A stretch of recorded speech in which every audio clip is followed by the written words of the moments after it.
The war in Ukraine is approaching a dangerous new milestone as Vladimir Putin prepares to claim official ownership of 4 Russian-occupied territories.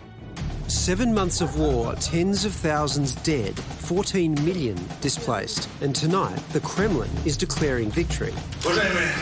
The referendum has taken place. We've come such a long way to this, and here it is, the colossal result. After a week of controversial referenda, Russian election officials say 4 Ukrainian states have voted to rejoin Russia in an apparent landslide. We're reuniting with our big motherland, with the great Russia. Putin expected to make the annexation official as soon as Friday. I voted for joining Russia because this is the only option for us now to survive in this situation. Ukraine's president slamming the entire process as a meaningless sham. This is the most brutal violation of the UN Charter. Amid reports, people were coerced at gunpoint to vote. People are forced to fill out some papers while being threatened by submachine guns. Any referenda under these conditions at the barrel of a gun can never be remotely close to free or fair. The UN has condemned the whole thing as illegal. The United States will never recognize any territory Russia attempts to seize or allegedly annex as anything other than part of Ukraine. And there could be something darker at play. Fears are mounting Russia could be staging this entire thing to bait Ukraine into trying to take the territories back so Putin can then respond with nuclear force. We would like countries which have military nuclear technologies to explain to the Russian Federation that any use of nuclear weapons will immediately lead to real actions. So with Russia steamrolling ahead, is peace now just a pipe dream? And Ukraine's ambassador to Australia, Vasyl Myroshnychenko, joins us now. Thanks very much for your time tonight, Ambassador. This is, it seems, a huge escalation, and there are very good reasons to see these results as a sham. But that aside, do these regions, in actual fact, really lean towards supporting Moscow? Look, the referendum is just a show of propaganda organised by Russia, coercing people to vote at a gunpoint. We've seen it before. We've seen it in 2014 when they've organised something similar in Crimea. This is a serious violation of Ukraine's constitution. It's a violation of the international conventions of the UN Charter.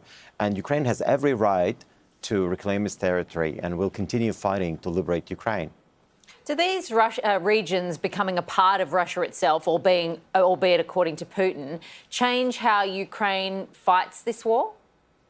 It's not going to change much because we are there on a mission liberating Ukraine, because a lot of Ukrainian people are now under Russian occupation, being tortured, raped and killed because they demonstrate resistance. So we've seen the accounts of all those people from Izum.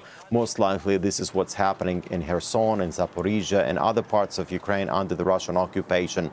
So it's very important. For Ukraine, nothing really changes. This is our sovereign territory, and we're defending it. You would, of course, be familiar with the commentary, though, that sees this as the forerunner, laying the ground to potentially escalate to nuclear warfare. If Ukraine does try to retake these territories, what do you think the chances are that Russia will use nuclear weapons? We take seriously the threats, and nuclear threats. And it's not only us who should be taking it seriously, it should be the whole free world. And therefore, it's so important to step up support for Ukraine, to send more military aid for Ukraine, to impose more sanctions on Russia, to demonstrate to a bully that threatening with nuclear weapons is not going to take them too far. It is interesting if the risk of nuclear war does become real, whether the West is likely to keep supporting Ukraine. They will have hesitation. That's actually the goal of Russia, to instill fear and to intimidate the West and actually discourage them from supporting Ukraine. But this is what bullies do.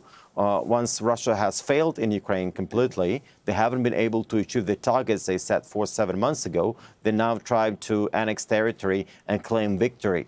But that's exactly why with the West, and including Australia, should send more weapons to Ukraine so that we can repel the Russians.